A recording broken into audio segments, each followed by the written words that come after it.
আসসালামু আলাইকুম রহমতুল্লাহ বরকাতুহ। একেএমএন পথ একাডেমি থেকে সকল আন্তরিক শুভেচ্ছা এবং অভিনন্দন। আজকে আমরা জীবনের বাস্তববাদী এবং ওতপ্রোতভাবে জীবনের সাথে জড়িত খুব গুরুত্বপূর্ণ একটা ক্লাস করতে যাচ্ছি। খাতা কলম নিয়ে বসতে সবার জন্য উপকার হবে। PEC, GSC, SSC, BBA, MBA, BCS, NTRC যে কোনো ক্লাসেই মোটামুটি খুব গুরুত্বপূর্ণ পরীক্ষাতে আসে, জীবনের সাথে জড়িত, জীবনের যে কোনো ক্ষেত্রে যে কোনো পরিবেশ পরিস্থিতিতে সিদ্ধান্ত নেওয়ার জন্য খুবই উপকারী। সেটা হচ্ছে পরিসংখ্যান। পরিসংখ্যান জিনিসটা হচ্ছে তথ্য এবং উপাত্ত বিশ্লেষণ করে কোন একটা সম্ভাব্য জিনিস দাঁড় করানো, অবয়ব কাঠামো দাঁড় করানো। হবে এটাও পরিসংখ্যান বলে না, হবে না এটাও পরিসংখ্যান বলে না। পরিসংখ্যানের কাজ হচ্ছে কোন একটা বিষয়ে ধারণা দেওয়া। সো আজকে আমরা পরিসংখ্যান নিয়ে একটু আলোচনা করবো। মোটামুটি চলো ক্লাসটা শুরু করি। যে অঙ্কটা করবো সেটা হচ্ছে ঢাকা বোর্ড 2022 সালে এসএসসি পরীক্ষাতে আসছে। অনার্স এরকম অঙ্ক আসছে। আর পরিসংখ্যান মানেই হচ্ছে 4-5টা জিনিস জানলেই হয়। কি কি? অঙ্কের ক্ষেত্রে 3টা জিনিস, গড়, মধ্যক, প্রচুরক। আবার বলতেছি এই 3টা জিনিস জানলেই হবে। আর চিত্রের ক্ষেত্রে কয়েকটা চিত্র আসে, আয়তলেখ, পাইচার্ট, অজীব, এই কয়েকটা চিত্র আসে। আর পরিসংখ্যানের ক্ষেত্রে অঙ্ক মানে হচ্ছে গড়, মধ্যক, প্রচুরক। আজকে আমরা যে কাজটা করবো সেটা হচ্ছে প্রচুরক নিয়ে কথা বলবো, আর একটা হচ্ছে গড় নিয়ে কথা বলবো। ঠিক আছে, দুইটা অঙ্ক করবো। দুইটা অঙ্কই খুবই গুরুত্বপূর্ণ, কারণ আগে বলছি গড়, মধ্যক, প্রচুরক। এর মধ্যে আজকে দুইটা টপিক নিয়ে আলোচনা করবো। শুরু করি। প্রশ্ন বলতেছি কি, কোন শ্রেণীর 60 জন শিক্ষার্থীর ওজনের কেজি গণসংখ্যা ডিভিশন সারণী হলো। এটা হচ্ছে শ্রেণীবৃত্তি, এটা হচ্ছে গণসংখ্যা। তাহলে শ্রেণীবৃত্তি দেওয়া আছে কত? 45 থেকে 49 আছে 4 জন, 50 থেকে 54 8 জন, 55 থেকে 59 আছে 10 জন, 60 থেকে 64 আছে 20 জন, 65 থেকে 69 আছে 12 জন, 70 থেকে 74 আছে 6 জন। আমাদের প্রশ্ন কি বলছে? প্রশ্ন বলছে কত? প্রচুরক শ্রেণীর মধ্যমান নির্ণয় করো। প্রচুরক শ্রেণী, প্রচুরক বলছে। প্রচুরক মানে জিনিসটা হচ্ছে প্রচুর পরিমাণে আছে। প্রচুর পরিমাণে যে জিনিসটা আছে সেটা আমাদেরকে এখানে বের করতে বলছে। কোন নম্বর বলছে? প্রচুরক শ্রেণী মধ্যমান নির্ণয় করতে। আরেকটা কথা, মধ্যমান, মধ্যমান মানে কি? মধ্যমান মাঝখানে আমরা বুঝতেছি। হ্যাঁ, মাঝখানে সংখ্যাটাকে আমাদেরকে বের করতে বলছে। Okay fine. তারপরে এখানে দেখো, এখানে গণসংখ্যার সারণীর 20 সর্বোচ্চ আছে, 60 নম্বর অর্থাৎ এখানে গণসংখ্যার সারণী আছে কত? 4, 8, 10 এবং 20। তাহলে এই 20 আছে সর্বোচ্চ। আগে বলছে প্রচুর মানে প্রচুর পরিমাণে, এখানে 20 আছে প্রচুর পরিমাণে। সবচেয়ে বড় সংখ্যা হচ্ছে 20। এই 20 এর সারণী হচ্ছে 60 এবং 64। এই দুই সারণীর মধ্যে অর্থাৎ এই শ্রেণীবৃত্তির মাঝে আমাদের গড়টা লুকাই আছে এই শ্রেণীতে। তারপর বলতেছি কি, সুতরাং প্রচুরক আছে 60 এবং 64 শ্রেণীতে। তাহলে গড় বলতে কি বোঝায়? এর আগের ক্লাসে আমি গড় করে গেছিলাম, উপাত্তগুলো যোগফল, যতগুলো সংখ্যা তত দিয়ে ভাগ। তাহলে এখানে কত আছে? 60 এবং 64 মাঝে প্রচুরক আছে 20। তাহলে 60 এবং 64 আমরা যোগ করবো, 2 দিয়ে ভাগ করবো, তাহলে আমরা আনসারটা পেয়ে যাবো। তাহলে এখানে কি বলতেছে? সেম একই কাজ করছি আমরা। 60 এবং 64 এই দুটো যোগ করছি, 2 দিয়ে ভাগ করছি, এই দুটো ভাগ করে ফেলে আমরা 62। এই 62 হচ্ছে আমাদের আনসার। ওকে, তাহলে প্রচুরক আমরা পেয়ে গেলাম। এখানে প্রচুরক হচ্ছে 62। এরপরে বলছে কি, খ নম্বর প্রশ্ন বলছে কি, সংক্ষিপ্ত পদ্ধতিতে গড় নির্ণয় করো। এটা একটা খুব গুরুত্বপূর্ণ কথা।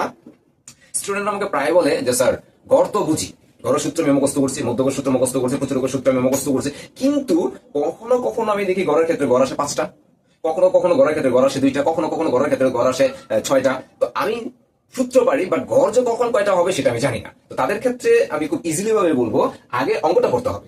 সূত্র যেটা, সেই সূত্রটা আমরা সূত্রটা বসাবো, এরপর সূত্র অনুসারে গড় কাটবো। কিরকম? গড়ের মূল কাজ হচ্ছে কিন্তু আমার এতটুকু, অঙ্ক কিন্তু এখানে শেষ, আমাদের আনসার এখানে আমাদের কমপ্লিট। তাহলে অঙ্ক কিন্তু এখানে কমপ্লিট করে ফেলবো। আর বাকি এই যে কাজটা, হ্যাঁ, এই কাজটা করা হয়েছে শুধুমাত্র ঐচ্ছিক, আমাদের নিজের সুবিধা বোঝার জন্য। এই কাজটা না করলেও কিন্তু হয়। উপরের এই একটা লাইনে আমাদের অঙ্ক কমপ্লিট হয়ে যায়। কি করতেছি? গড়ের সূত্র কি? গড়ের সূত্র হচ্ছে গড় এক্স মিন, গড়ের ইংরেজি হচ্ছে মিন। তাহলে গড়ের সূত্র কি? a plus summation fi ui by n into h। তাহলে আমাদের মান কি কি লাগবে? a এর মান লাগবে, সামেশন fi ui এর মান লাগবে, n এর মান লাগবে, h এর মান লাগবে। এই কয়েকটা মান যদি আমরা ফাইন্ড আউট করতে পারি তাহলে আমাদের অঙ্ক কমপ্লিট। তাহলে আমরা গড় কাটবো কিসের কিসের? এর জন্য একটা গড় কাটবো, n এর মানের জন্য আমাদের একটা গড় লাগবে, সামেশন fi ui এর একটা মান লাগবে, h এর মান। তার মানে 1টা 2টা 3টা 4টা মান যদি আমরা ফাইন্ড আউট করতে পারি আমাদের গড়ের কাজ কমপ্লিট। ওকে, তাহলে এবার এই 4টা কাজের জন্য আমরা নিচে এই মানগুলো বের করার জন্য একটা গড়ের সারণী তৈরি করে নেব। অর্থাৎ এখানে 4টা গড় দিয়ে যদি তুমি করতে পারো ওকে ফাইন, 5টা গড় দিয়ে যদি করেন ওকে ফাইন, 6টা গড় দিয়ে করলে ওকে ফাইন, 10টা দিয়ে করলে কোনো সমস্যা। মূলত আমাদের টার্গেটটা কি? আমাদের টপিকটা কি? আমাদের প্রয়োজনটা কি? এর মান, সামেশন fi ui এর মান, n এর মান এবং h এর মান। এই মানগুলো আমাদের লাগবে। তাহলে এই মানগুলোর জন্য আমাদের কি করতে হবে? শ্রেণীবৃত্তিটা আমাদের দেওয়া আছে প্রশ্নের মধ্যে। এই যে প্রশ্নের মধ্যে শ্রেণীবৃত্তি দেওয়া আছে, শ্রেণীবৃত্তি নিলাম। শ্রেণীবৃত্তি থেকে আমরা মধ্যমানটা নির্ণয় করবো। মধ্যমান থেকে আমরা এর মানটা পাবো, মধ্যমান থেকে এর মানটা পাবো। মধ্যমান বের করতে হবে কিভাবে? এই দুইটা যোগ করবো, 2 দিয়ে ভাগ করবো, অর্থাৎ 45 প্লাস কত আছে এখানে 49, এই দুইটা যোগ করে 2 দিয়ে ভাগ করবো, তাহলে আমরা পেয়ে যাবো 47। অর্থাৎ এই দুটো যোগ ভাগ করবো 2, এইভাবে করে প্রত্যেকটা সংখ্যা এই দুটোকে যোগ করবো, ভাগ করবো 2 দিয়ে, পাবো 52। 55 থেকে 59 এই দুটো যোগ করবো, ভাগ করবো 2 দিয়ে, অর্থাৎ এই দুটো সংখ্যা যোগ করবো, 2 দিয়ে ভাগ করবো, তাহলে আমরা মধ্যমান পেয়ে যাবো। আর মধ্যমান মানে হচ্ছে xi, মধ্যমান মানে হচ্ছে xi। তাহলে এখান থেকে এখানে আমরা ধরে নিয়েছি এই 62কে a, 62কে আমরা a ধরছি। এখানে 62কে a ধরতে হবে এমন কোনো কথা নেই। 67কে ধরলেও হবে, 72কে ধরলেও হবে, 52কে ধরলেও হবে।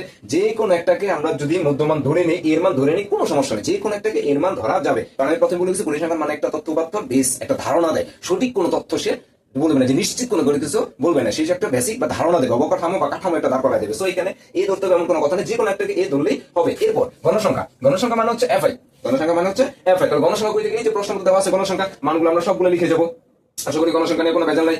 এইবার যেটা করে ধাপ বিচ্যুতি জিনিসটা ক্লাসে বা স্যারেরা কি করে মুখস্থ টাইপের, যেটাকে এ ধরছি সেটাকে জিরো, উপরের গুলাকে মাইনাস, নিচের গুলাকে প্লাস, একটা মুখস্থ কাজ করে স্টুডেন্টরা। এটা একটু বুঝে করতে হবে। ধাপ বিচ্যুতির সূত্র আছে, ধাপ বিচ্যুতির সূত্রটা হচ্ছে কি xi minus a by h, xi minus a by h। তাহলে এখানে কি xi মানে কি এই যে xi। সো এখানে xi আমরা যদি প্রথম মানটা দেখি -3 আমরা পাই কিনা, -3 পাওয়ার জন্য দেখো x এর মান কত 47, এই যে আমি এখানে লিখছি 47, তারপরে কি লিখছি মান কি a, তাহলে এখানে a ধরছি কত 62 কে। সো 47 থেকে 62 আমরা মাইনাস করব, বাই হচ্ছে h এর মান হচ্ছে এই দুটার পার্থক্য, h মানে হচ্ছে এই দুটার পার্থক্য, এই যে এটা 47 এবং 45 এবং 49 এই দুটার পার্থক্য, 50 54 এই দুটার পার্থক্য, অর্থাৎ দুইটার ডিফারেন্টটা।